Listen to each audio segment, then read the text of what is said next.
Our next inductee's contributions to Canadian motorsport didn't come from the seat of a race car. They came from behind a typewriter and later a computer, from a telephone pitching stories, and the strong, long-lasting personal relationships he built with Canada's leading sports media and journalists while promoting racing across the country. As a 22-year-old Cubs sports reporter at the old Montreal Star, where he faced basic indifference to racing, he wrote a front-page story on Sterling Moss's 1961 Players 200 win at Motorsport. Sterling liked the story a lot. He called his friend the owner of the Star, and this led to a full-time racing beat, providing groundbreaking Canadian coverage in frontline media. Until the Molson Indy arrived in Toronto in 1986, the largest annual sporting event in Canada was the CFL's Grey Cup.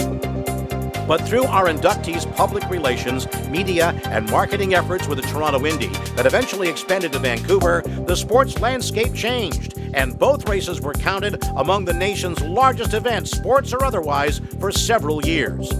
He headed up the communications effort on behalf of the title sponsor at more than 14 F1 Canadian Grands Prix, 10 IndyCar Molson Indy Toronto events, 10 Molson Indy Vancouver events, and 5 Edmonton Indies. His public relations campaigns with countless drivers culminated with at least 15 being inducted into the Canadian Motorsport Hall of Fame, including Gilles Villeneuve, Bill Brack, Mario and Michael Andretti, the late Greg Moore, and Paul Tracy. In addition to his PR and media relations success, he also had overall responsibility for marketing events, putting bums in seats, as they say.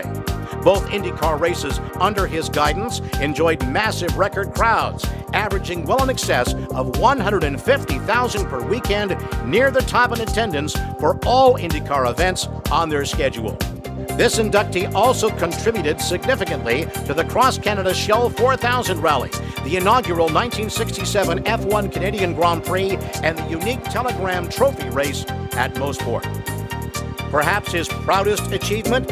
Head of Public Relations and Media for the first Phoenix-based Formula One U.S. Grand Prix in the late 1980s, the only Canadian to ever do so. F1 chief Bernie Ecclestone called him from his helicopter with a simple 3-word message. "Well done, Sid." And we concur. Please welcome into the Canadian Motorsport Hall of Fame, Sid Priddle.